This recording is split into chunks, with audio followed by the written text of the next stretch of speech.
Meeting to order. Let's start by rising for the Pledge of Allegiance.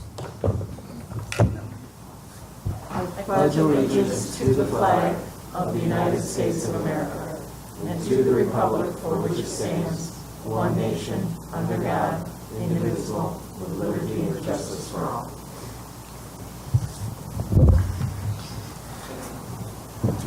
Okay, and so if everyone's had a chance to review April's minutes, can I get a motion to accept? So moved. Dr. Howland, can I get a second? All in favor? Any opposed? All right. Moving on, the DOH enforcement list. There is none. There are none. I did bring that to some people's attention when we were in Albany, that maybe they're happening but not getting mailed out, so they were going to check on that. Way to be pessimistic. We haven't had any Heaven since forbid we January. do something right for once. Okay. Nobody screwed up this week. Okay, correspondence. So you have a couple of them there. Basically, we received notice that St. Joseph's Health Center is now a stroke center. And we have noticed that Medina Hospital is no longer a stroke center. That's correspondence. Where's Medina? Medina is out, western New York? Sure. Yes, I think so. I looked it up, but that was a while ago. It's not in the North Country. Very good. Old business. Do we, anyone go to a state EMS meeting? Yes. Ann and myself. Are you doing the report? So let's see. The report went out that Debbie Foltz had forwarded, correct? I'm not sure that went out to all the REMAC members. It went out to I did Remsco. not get it. All right, so so Ryan Greenberg was introduced as the new director of the Bureau of EMS. They have a new trauma program coordinator, Kathy Burns. There was a wonderful tribute given to Jim Devers for all his years of work on the SIMSCO.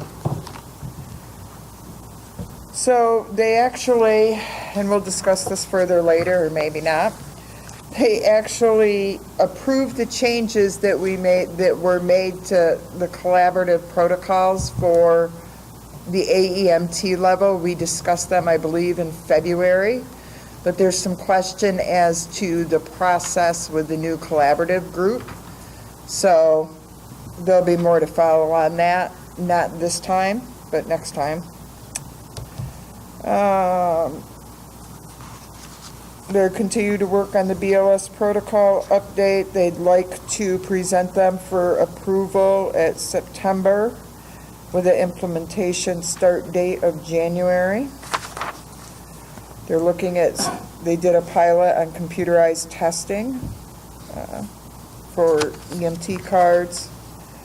The EMTCC paramedic to bridge is on track to be released in the fall.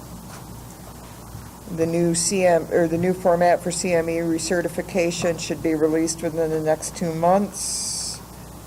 They're working on downgrading the age to 17, continues. There was some information put out for course sponsors in regards to making sure their CICs are going to be certified for the entire course.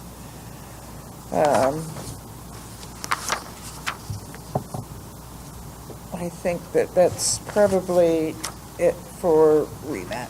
Well, I think actually a big one is we need to talk about NASA. The council upheld NASA Remsco's suspension of a service out there for not doing the CQI and not participating.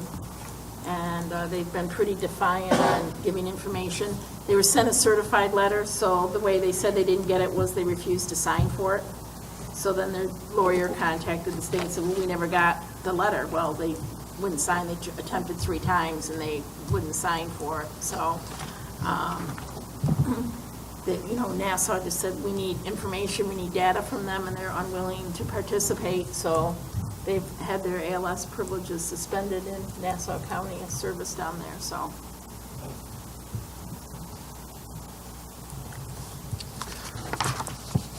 Anything else on that, Rick? Nope. Anybody else have anything other to add for the state report? Okay, moving on, diversion. Is I there would any- like a request that the next two items be discussed in my program agency report. Okay. The REMAC term expirations and new appointments. So there was some concern at our last meeting that some folks didn't realize that their terms were expiring and did not submit. So we did give folks an opportunity to do that. And the following have been appointed. Oh, you want that list, do you?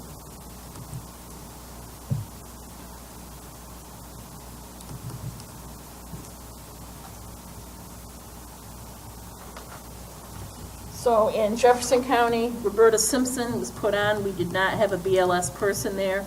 That was an ALS position that Dave Sherman was filling. So Roberta is joining as a BLS provider.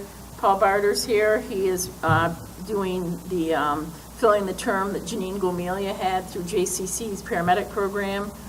Jay Gannett was on there, Joe Bova. For Lewis County, Matt Yelton, Steve Monette, Mark Tuttle, and Bob McKenzie. In St. Lawrence County, we were able to obtain another BLS provider, Jen Hines, and Melissa Brooks was appointed. So those are the REMAC committee appointments. And I have a note in the file that in January of next year, letters will go to the folks whose terms are expiring in 2019 to make them aware of that. So if they want to reapply, that they could do that at that time. But the whole premise behind this was we wanted to get some different people involved. So there may be, some people may be reappointed, but there may be some new if there's some interest generated out in the community to fill some of those positions. There you go. So, welcome to our new members and welcome to the rat race. Other old business. Okay, program agency report. Take it away, ladies. Whoops. That's not it.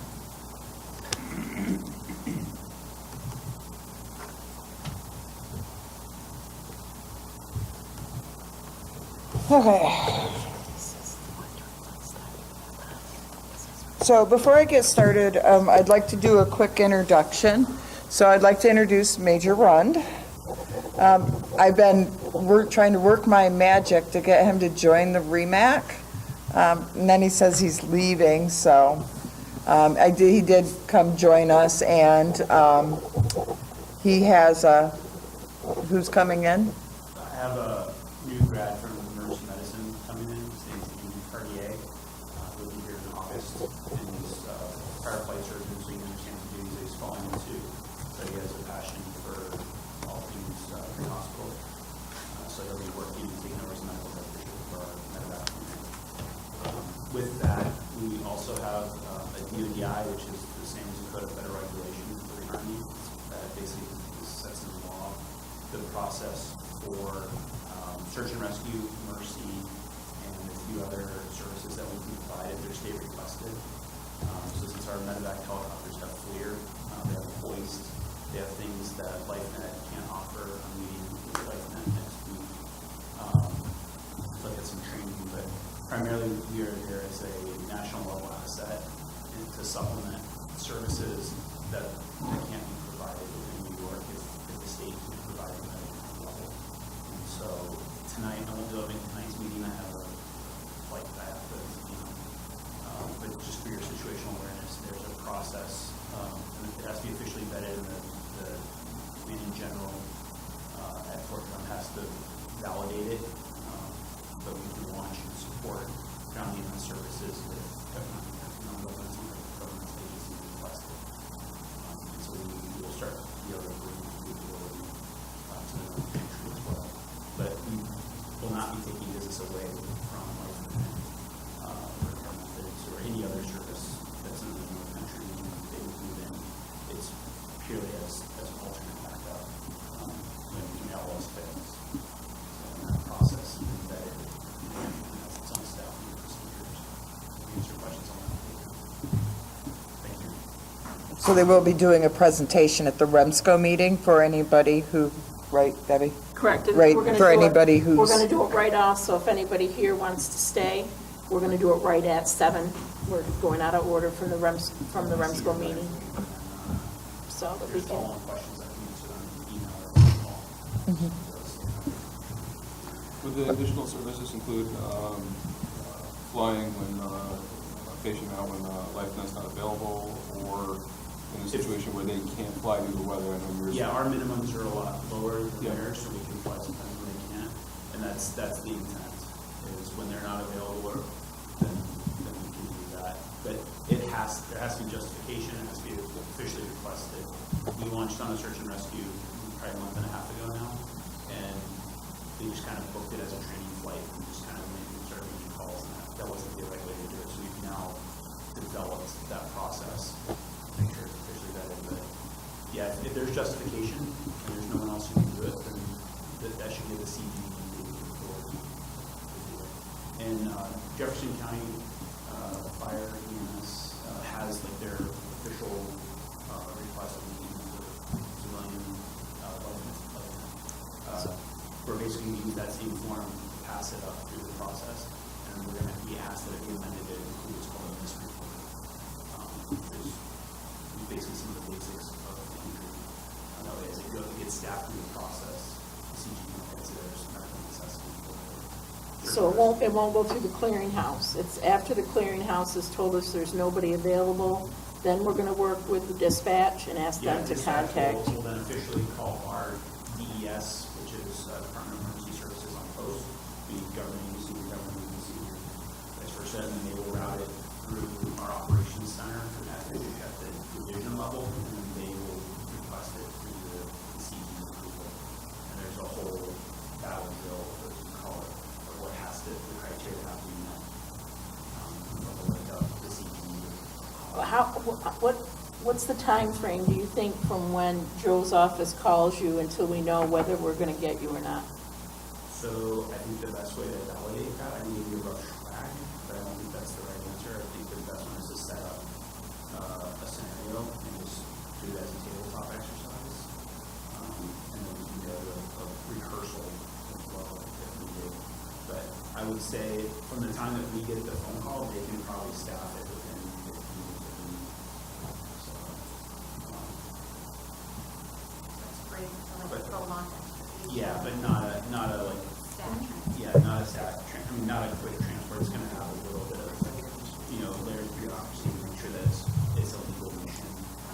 But the intent is that medevac will be notified at the same time, and so they will be able to go to the aircraft and prepare, the aircraft to launch at that point. So it won't be work through the administrative process, then notify medevac.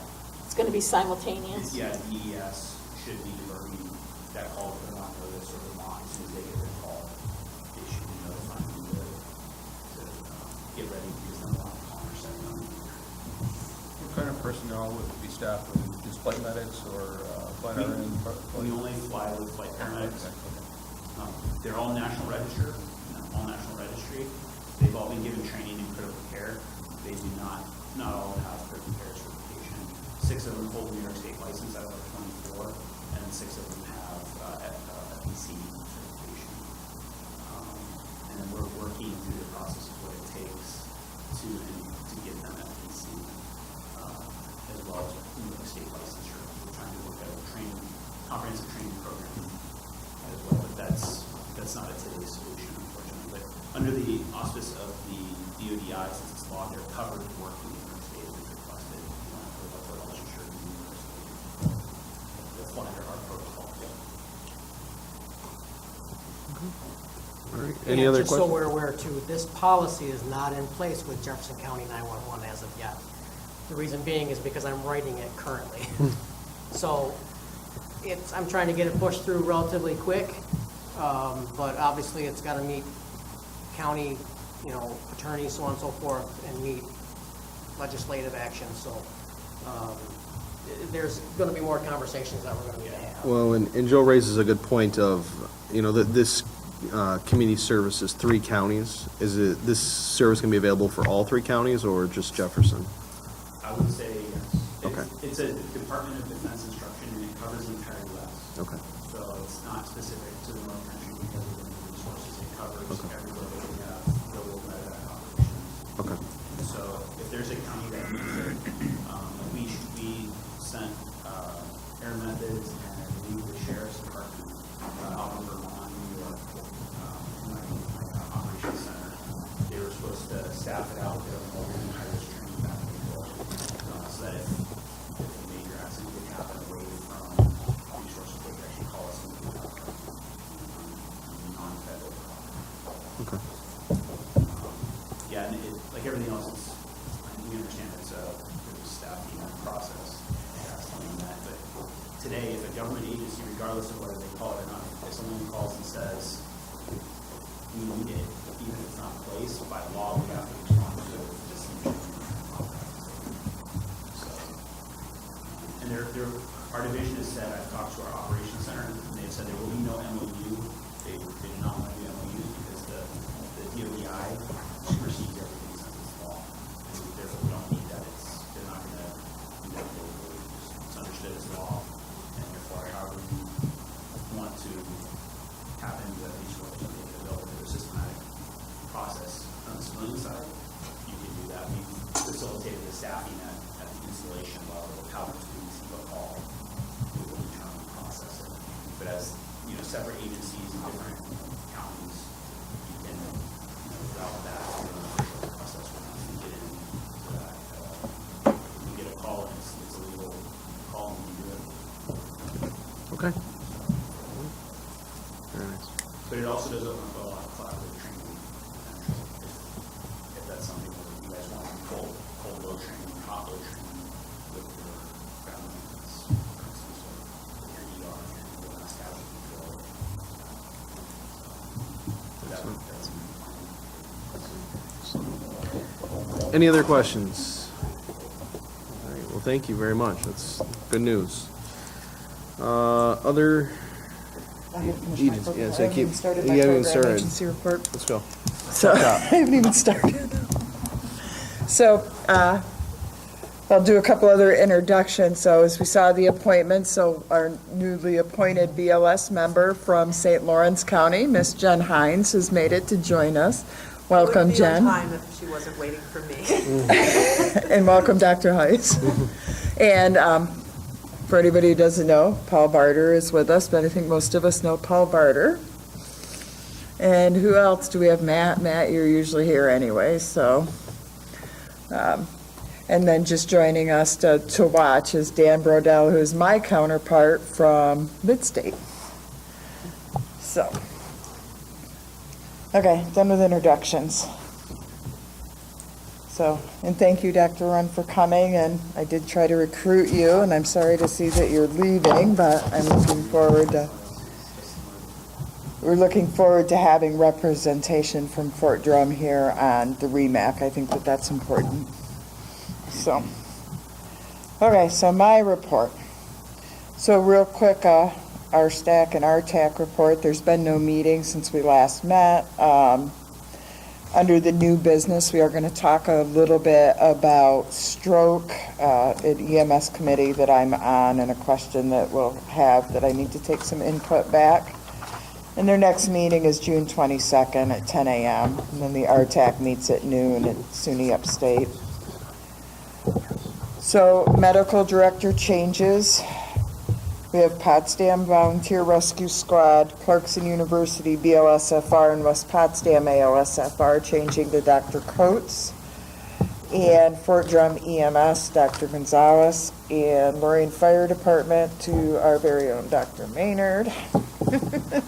And I would request or entertain a motion to approve those medical director changes. Second. All in favor? Any opposed?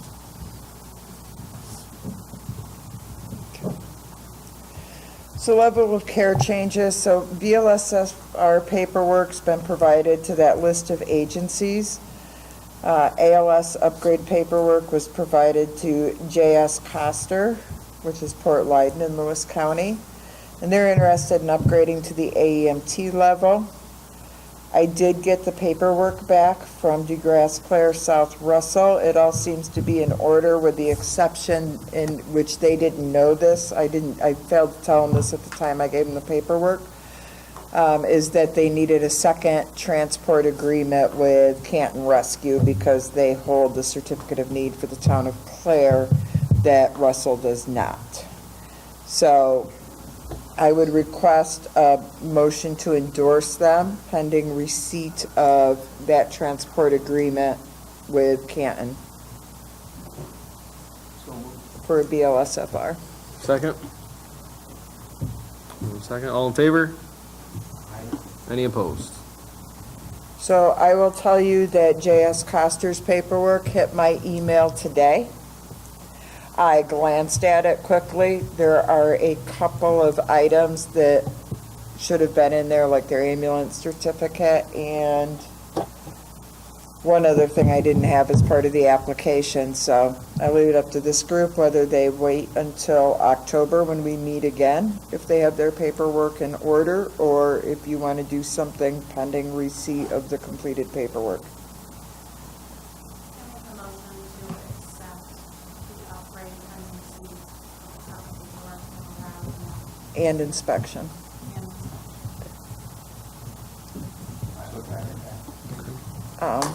All in favor? Any opposed? And the other ones I have not received paperwork from yet. So, of course, with their application for DeGrasse Clare South Russell Fire Department, there was a public access defibrillation agreement. We really have had no changes in the regional ALS or BLS adjuncts. There's a couple of rescues that we're still waiting to get their limited lab licenses. They were approved before. A couple ALS inspections completed at Messina Rescue and Carthage. Everything seems to be in pretty good shape. We are seeing some shortages out there of magnesium sulfate, which they are on the FDA list. And the other one was lidocaine that Messina was having trouble getting. But other than that, epinephrine, which has been that way for a while, and we have an alternate approved for the epinephrine 1 in 10,000. Puppies off. It comes and goes. Normal saline is what I'm having. Normal saline's another one. Yeah, the small bit. So, well, they had some, they didn't have every single rig covered, so they were keeping it more in their primary rigs. But again, lidocaine, you have other medications that you can use in the epi. If they were not able to get it, then they did have the approved alternative, so. EPCR agencies, really no change there. But the good news will come with the Coverdale Stroke Program, but New York State is transitioning to NEMSIS V3. So that's the National Emergency Medical Services Information System. Right now, all agencies electronic are at V2, point something something. They will be transitioning to V3, and they're going to do this like one vendor at a time. So as they transition, they will need the new EPCR 5136 form. So even if you're here on the list as having done it, that was a version 2 form. Jonathan did or will be reaching out to every EMS agency who's on EMS charts to submit a new 5136 form that has V3 on and leave the implementation date blank. And when the vendor switches over, the state will then do what they have to do with that form. So this is going to be a process for everybody as we move forward. So PCR delinquencies we had talked about last time. As you remember, the list is only got 1 month in it, so we're doing much better because there were multiple months before. So we are moving on this. And also, J.S. Coster will be going electronic, hopefully. So that should help with that. But we've made great strides with this, and in Lewis County, Jen and Bob McKenzie have been helping a lot with that. So here's the good news. Under the Coverdell Stroke Program, we had 5 agencies that put in a request for the equipment for EPCR. Means we'll have 4 additional agencies. They have committed to go electronic, all out of Lewis County. We continue to work on the development of the Image Trend EPCR platform. We have weekly conference calls with Image Trend in the state on this. Many agencies are interested in participating, although we have not received a commitment to participate outside of the 5 agencies that had put in for equipment. We're working on setting up a demo of the Image Trend system July 27th. So with the Coverdell program, you didn't have to go with an Image Trend product. You could still put in for the equipment even if you were going to utilize another EPCR vendor. So it looks like we'll have at least 4 new agencies going electronic.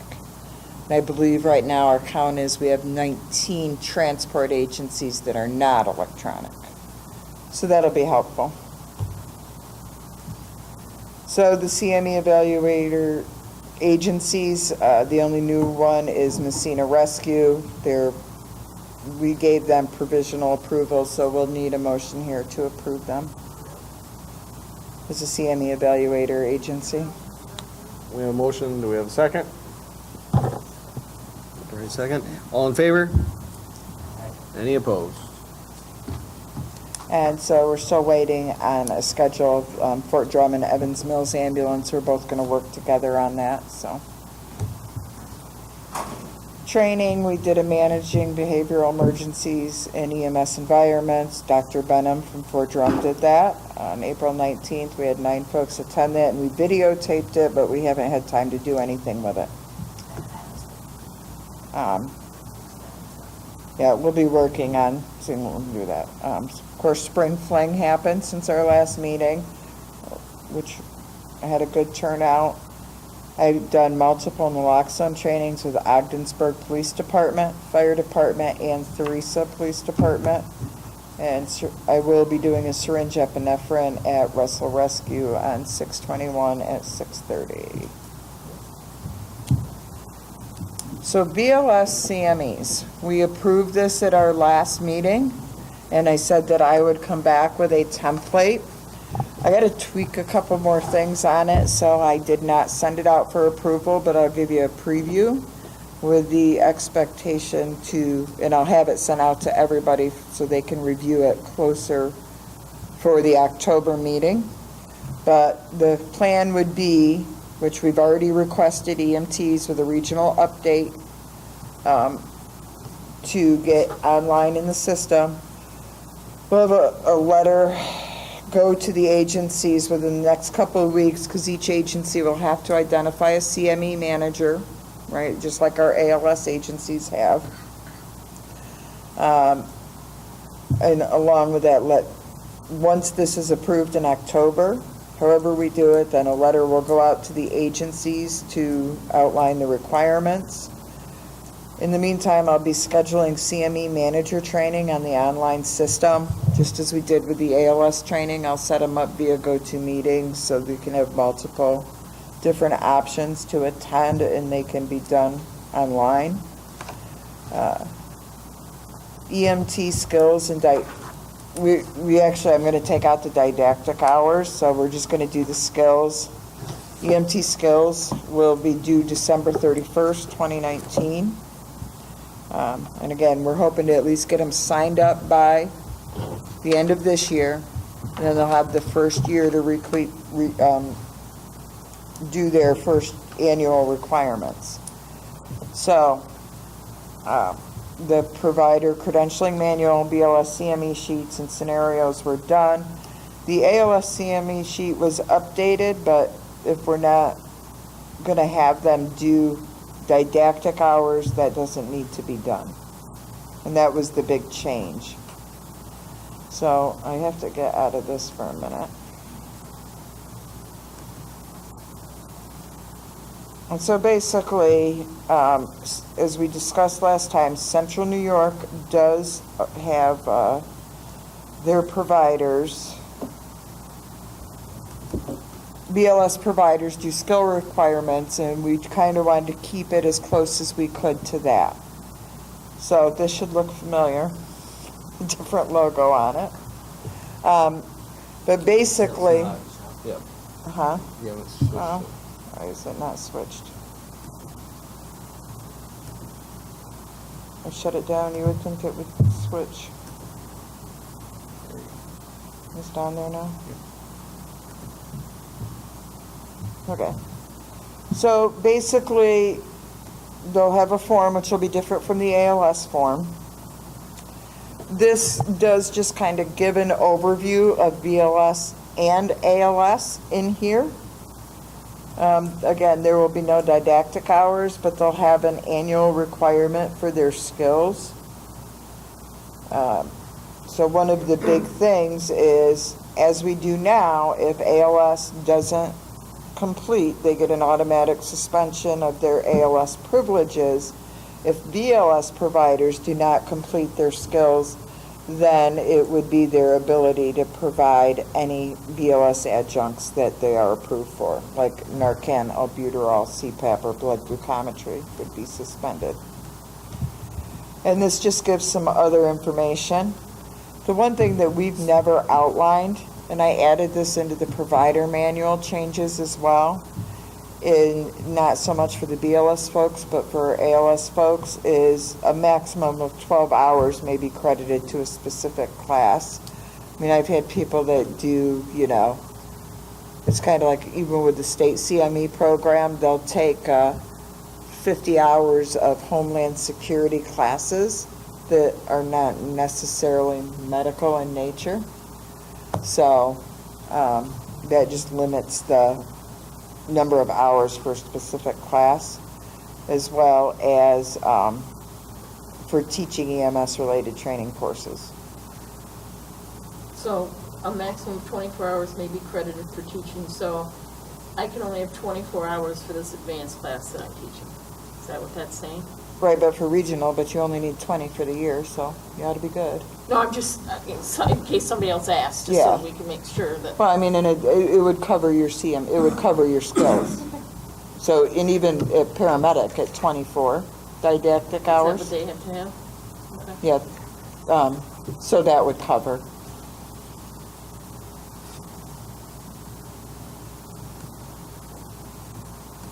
So then basically, they would have to complete and have, with a CME evaluator, a cardiac arrest scenario, or they could verify with a CPR card that was done in that semester or that year. And the CME evaluator could check off the CPR card and sign it instead of doing the evaluation or the scenario. Epinephrine, so syringe epinephrine should be done by all EMTs because it is part of their curriculum now. And they can do either syringe epinephrine or EpiPen, whichever they have on board. Albuterol, if they're credentialed to provide that with their agency. Narcan, if they're credentialed to provide with their agency. CPAP, if they're credentialed to provide with their agency. And blood glucose. Because again, remember, some of the agencies, their providers are not trained in these because their agencies are not credentialed. So, and we track who is and who isn't.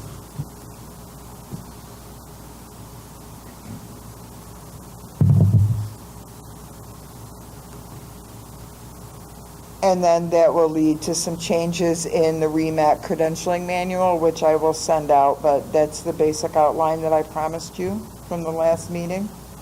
I'll work on refining it, and then we will send it out for review prior to the next meeting. So I would ask for any input now based on what you saw or what questions you may have, so I can troubleshoot it before I send it out.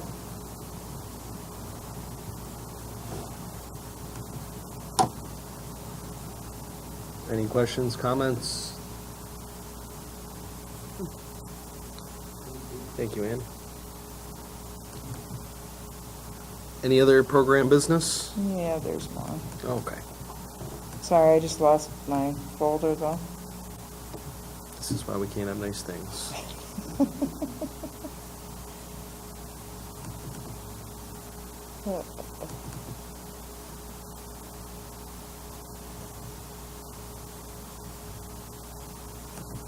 All right, where did my PowerPoint go?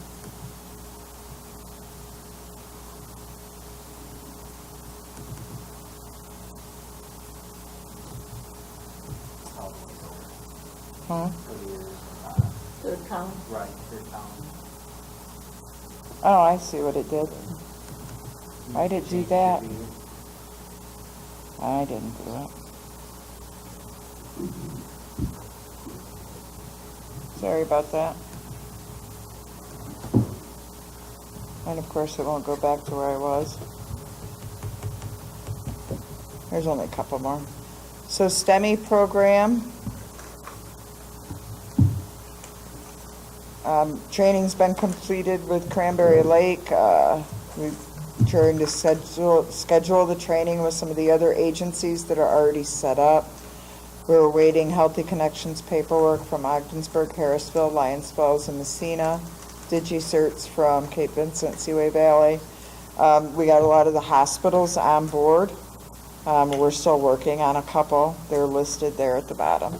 So Amanda is moving forward to this well, and we've had good contact with Upstate and St. Joe's, so hopefully we'll be able to get some uses here soon.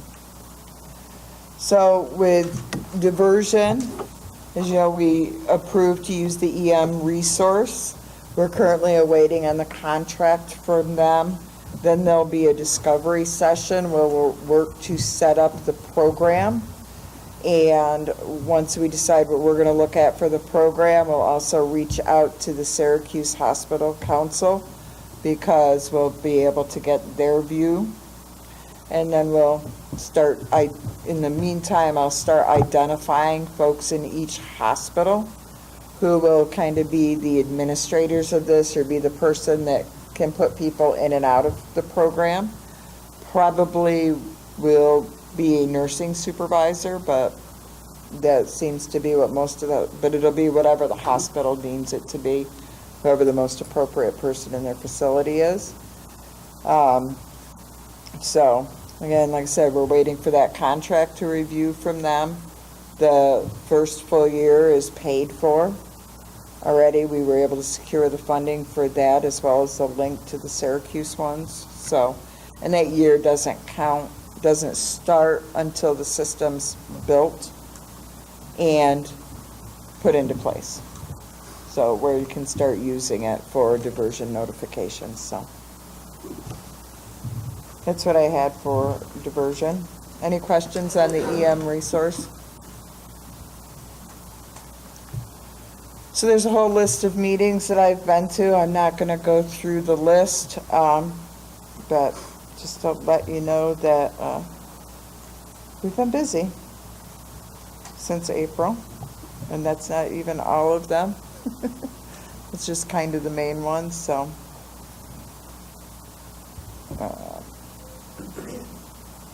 Again, our regular routine paperwork's also been completed. I attended the state meetings as well as the EMS Memorial in Albany. Art Garno, who is from SUNY Canton, he did a fabulous job as the Reverend for that. He actually did a really, really good job. Remind me to thank him. The opioid overdose program, we've got Ogdensburg PD completed and Theresa PD has been added to that. We worked diligently over the last month or so to Actually, it was submitted mid-May, to, Well, we're a council. yeah, while we were at State Council. So we did get invited to apply for a New York State of Health grant. And we worked diligently because it was a short deadline to get the application in. And we were able to submit it on time, so now we're just waiting to hear. And it kind of focuses around providing leadership, operations, and clinical training support to the North Country agencies. So we'll keep our fingers crossed that we get some additional funding for that. So,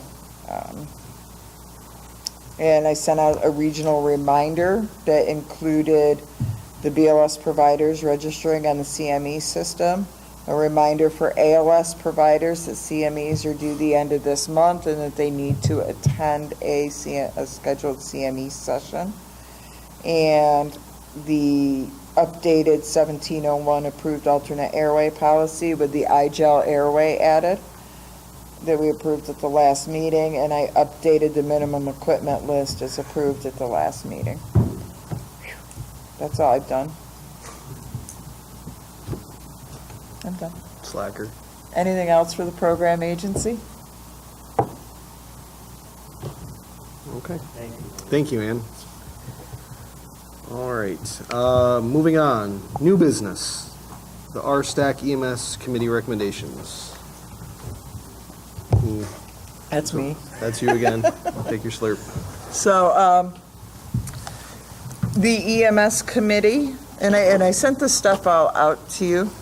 I thought it would be a while. We'd be looking at all these different stroke scales, and we were on the phone approximately 5 minutes, if that, and everybody agreed that the FAST ED stroke scale utilized in the pre-hospital setting in conjunction with the Cincinnati Pre-Hospital Stroke Scale, which helps you identify a person's having a stroke. The FAST ED can help identify if it's a large vessel occlusion. It would be very helpful, and that we should recommend that to the RSTAC, the Regional Stroke Advisory Committee. With that said, they also asked that I bring this information back to the REMACs for their thoughts regarding that being the recommended stroke scale to use to help identify large vessel occlusion. So, and Maya had shared a great article from the American Heart Association, which I had sent out to all of you. So I'm looking for support or not as we move this back to the RSTAC. So one of the reasons why the scale was chosen is A, there's an app for it, and it's really helpful from a standardization perspective. And B, they told us, Syracuse to our staff members, that it's being utilized in all parts of the state. I think Albany might go with something else, do you have anything else, John? But they wanted something that was a score that was easy to calculate, that had a tool available for providers, and had the literature that backed up its how efficacious it was. And so the article we reviewed at that committee level really spoke to it. And so the goal, just to remind everyone that the metrics that Syracuse kind of keeps for us and all the stroke patients is documentation of glucose, last known well, making sure if you are delivering a patient to them that there are 2 IVs in place, because they go right into CAT scan and they get their contrast as they're requesting. And then they're also requesting the Cincinnati score with this FAST ED, all be documented in PCR electronically. And those are the metrics they keep for their whoever's overseeing that comprehensive stroke zone. And with the FAST ED, they're not tracking that yet, but they will be.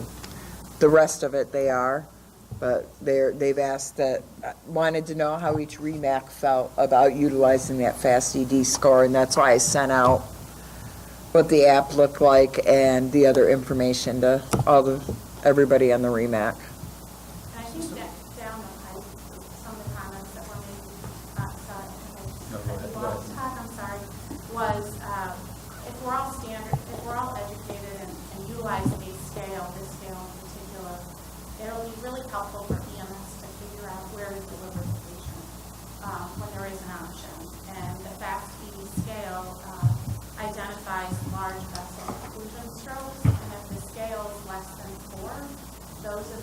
the large vessel occlusions that are responsive to TPA. So getting to a primary stroke center first and then ultimately transfer, getting that TPA in would be critical. If it's over then or equal to 4, then those are the ones ideally if you get right to the comprehensive stroke center for possible endovascular therapy. So that's kind of way down the pipes, but we're trying to figure out one scale, and then I think that's what their algorithm is. Right into summarize that. Yeah, and I mean, right now, the curriculum teaches the Cincinnati Pre-Hospital Stroke Scale and one other scale. So currently, right now, instructors may be teaching different scales, but we were in hopes also that if we agreed upon one, then we could reach out to our course sponsors, to reach out to the instructors to say, please, teach the FAST ED as well, and try and get providers to use that. And it may also be beneficial if they're calling into your facility for med control, because utilizing this scale, so we want to make sure our med control physicians are familiar with it as well, because it can be helpful in you making a decision on where the patient should go.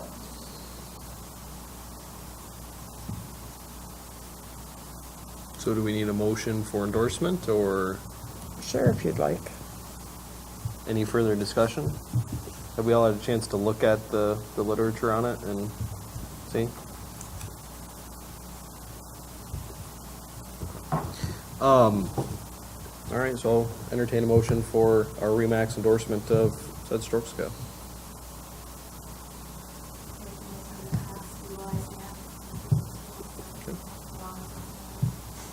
Do we have a second? Second, all in favor? Any opposed? Very good. And the REMAC SOGs, do that need to be voted in? No, it was voted last time. I just sent out, the SOGs, I also updated those and sent out a new copy. We voted, the only thing that was changed was what we did last time, so I just sent out a new copy for everybody to make sure they had. All right, other new business. Did you send out the REMAC Rumsco schedule to the REMAX people? No, because I'd already sent the agenda out, so, for the REMSCO, but it didn't hit REMAC, I think. I can put We're it going on. to take to the REMSCO tonight for approval the schedule for 2018-19. So I have received confirmation that we can continue to have our meetings here. So we're looking at October 1st, February 4th, April 1st, then we have spring fling listed on here, June 3rd, October 7th as the schedule. With a couple of those, we lined them up like we did last year around state council so that we're in line with them, so that the information we're bringing back to you isn't a couple months old, to be able to give you accurate information. So this will go to REMSCO tonight, so if you need to decide if you want to stay on the REMSCO schedule or if you want to have REMAC meetings at a different time. It's actually easier for us to do them on the same time because we used to do them differently, and I would always have to struggle and say, what did I present to the REMAC, what did I present to the REMSCO? And inevitably I would screw it up, so it's just kind of easy to do them the same time. Question, if you could talk about diversion in your report, I did, EM resource. EM resource. I guess I'd like to talk about diversion for a second in terms of recent events. Guys, you really need to think about looking at integrating pre-hospital hospital diversion policy. Hospitals can't tell the patient, crews, they can't bring patients. And vice versa, when they bring them in the emergency room, they So- can't have that. And we've talked about this at length another time, but we just had another incident again, and I'm just going to again say strongly, this is one of the things that REMAC needs to look at. And we've continued to have many meetings on that. The one thing that I can say is that we now have communications we didn't before. So I think that we've made progress. You're always going to have those, I don't know, Well, I think. lone wolves out there, if you will. I think you need to really start thinking about written documentation to give the rules of the road to both sides. Because there was tremendous misunderstanding of diversion. Patient demand wins. Patient demand says they go there, they go. And that is not a well-understood concept. I interact with service directors, I interact with, that's not well understood. So our hospital representatives understand that, and hopefully they're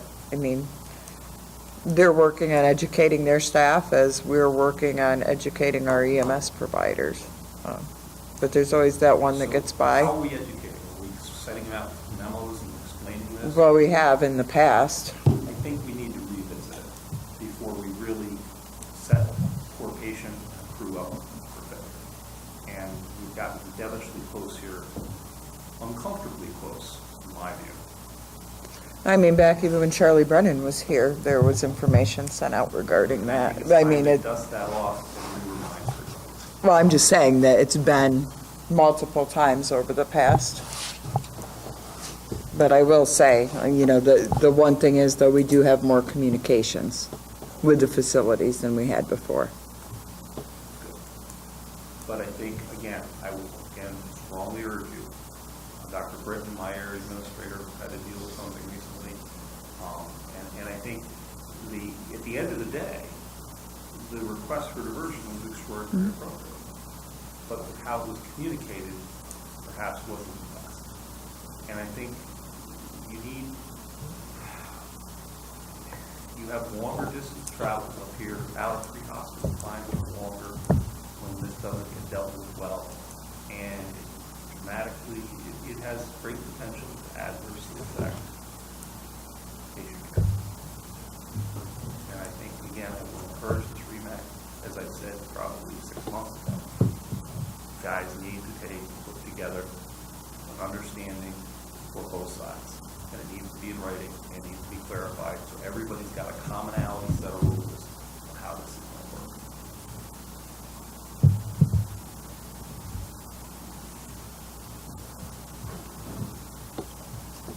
to work. Whatever the REMAC wants. Anyone disagree? I guess, is there a disagreement, silence, agreement, disagreement? There's not a disagreement. I will tell you, just so you're aware, we are working on this.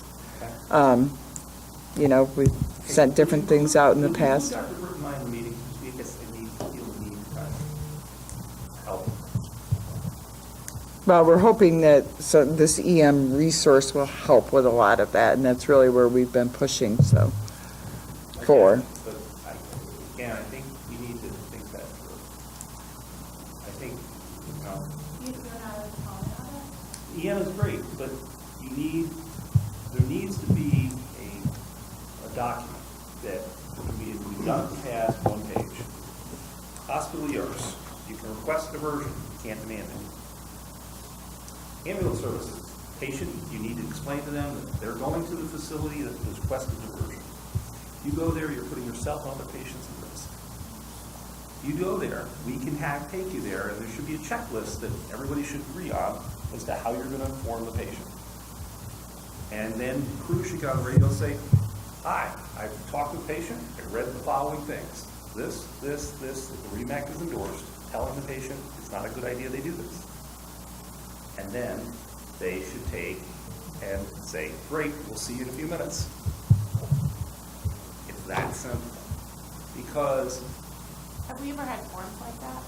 yes, we have. Well, we have a form that we've made up for, We've had them, Central Subregion had them, I don't think we ever did them here. No, I've never heard of that as a possible solution. They're telling us to get. John, I have looked for that form. I have asked Susie, that's not there.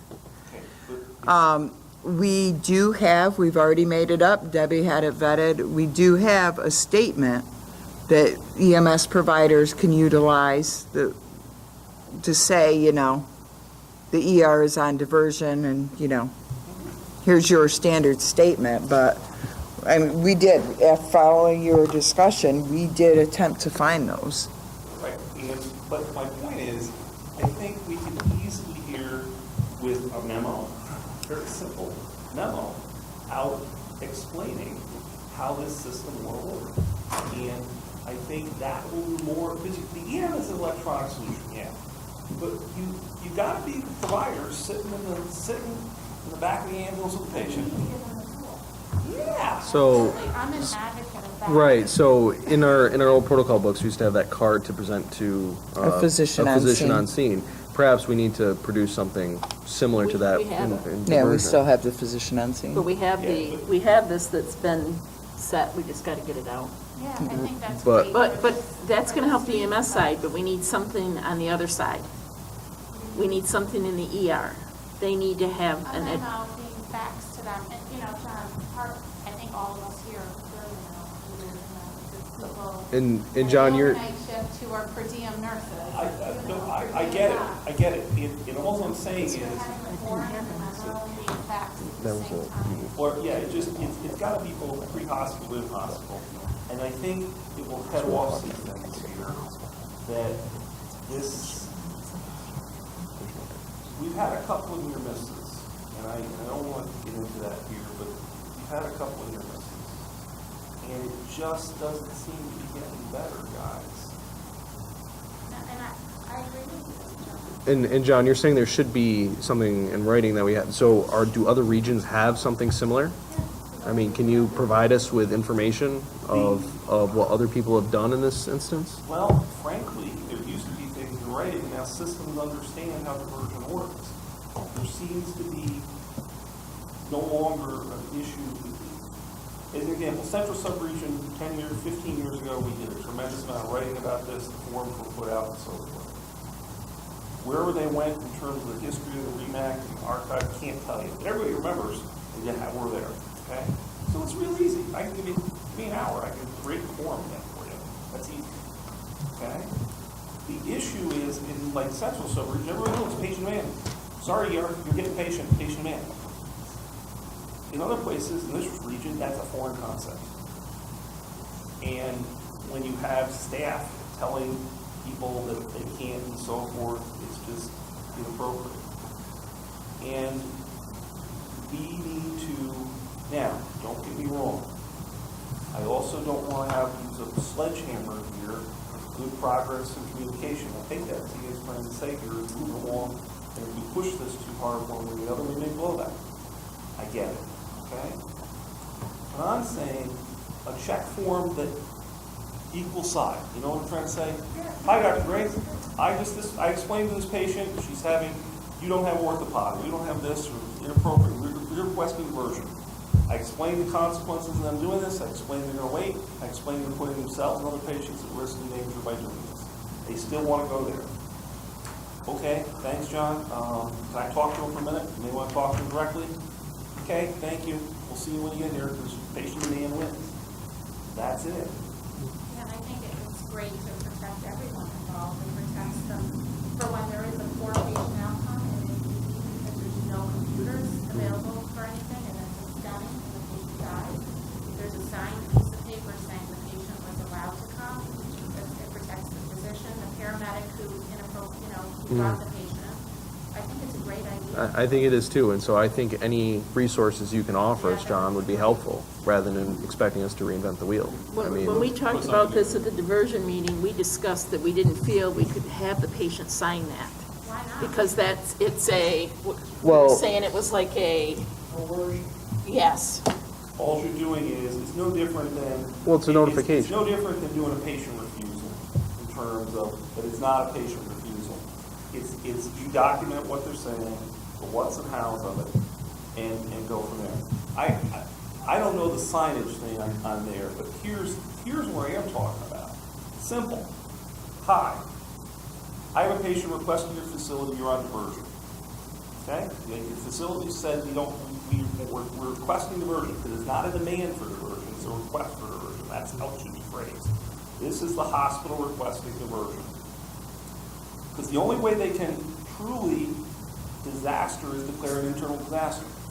Okay? If you declare an internal disaster, and you maybe want to put that as part of the phraseology, then yes, you not go there. And we had hospitals do that. St. Joe's, when they had 6 inches of sewage in their ER, that was a disaster. Okay? Do you mean an internal disaster with the state? There's no such thing in the code as internal disaster. The only term that's in 405 is disaster. But you mean registering with the state? Right? Because this is probably a conversation. Okay, all I'm saying, let's keep this to the pre-hospital care environment, real simple. Hi, this protocol should be this. Patient's requesting diversion. The hospital's requesting diversion. Okay? 1, patient, you are now requesting to go to a hospital who's requesting diversion. Do you understand the following? We have that. We You have got that done. You got it.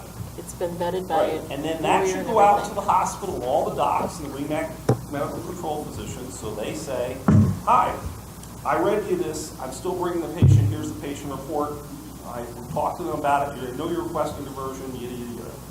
The doc wants to say, I want to talk to the patient directly. Okay, there's the phone. Okay? Otherwise, it'll be different than patient refusal. You know what I'm trying to say? I want to talk to the patient directly on a patient refusal. No, I think we all agree that this makes sense. And then done, and it forces the communication, and then the ED staff understand they have to accept the patient. They have no choice. We're all on board, John. Okay? Just give us the resources, because Let's do it. I do think there is a very large variability in communication to the patient. You know, because I've had patients that show up and they swear they didn't request to come there, but it was, they said they had no idea. But that was why they were said to be And I'm brought here. saying We this need to holds have, the crews accountable, right, as well as, so there's a documented form that they now advise the patient based on the diversion protocol, policy, procedure, whatever you want, to basically do that. so I think we're all on board with that. You know, let's get the resources, let's standardize it, and hopefully some of these problems will go away. Cool. Other conversation about diversion? Is the verbiage in the diversion document that exists, is that too complicated to add or amend the regional review form so we haven't got to carry 10 different forms? Or is it something that could be, you know, a checkbox and then an initial next to it with the same signature line, same witness sign, and the same provider sign or line? I think, based on what Deb just said, I think it would be clear to not confuse those because of the signature piece. If I'm hearing you right, Deb, but I'm seeing a shake of a yes head. We so- talked with Karen. Karen Yeah. helped us. Originally, Yeah. Karen did a whole page thing for diversion. We're like, we're gonna be at the hospital before the patient reads or reread this whole thing. So we cut it down and said, this is the key points that we needed. So, Okay. So the short answer is no. All right, so if we can produce said forms and distribute accordingly, and John, if you can give us whatever resources you got, that would Be happy to, be be happy to run it through, you know, our folks as well. good. Other discussion? Other new business? I don't know if a decision was made on the REMAX schedule. Was the decision you want to stay with the REMSCO? That's it. And the 4:30 is a great time. Mhm. That's great for you guys, It's 4:30 in the morning for me, so, so. Before your shift. I would say if you want to do it at midnight, awesome, but otherwise it is what it is. All right. So do we need a motion on that, or we, okay. All right. Other new business? Barring none, I'll accept a motion to adjourn. Anybody second? Somebody raise your hand. All right, all in favor? Any opposed? Do we have CQI? We do not, okay. All right, thank you, everybody.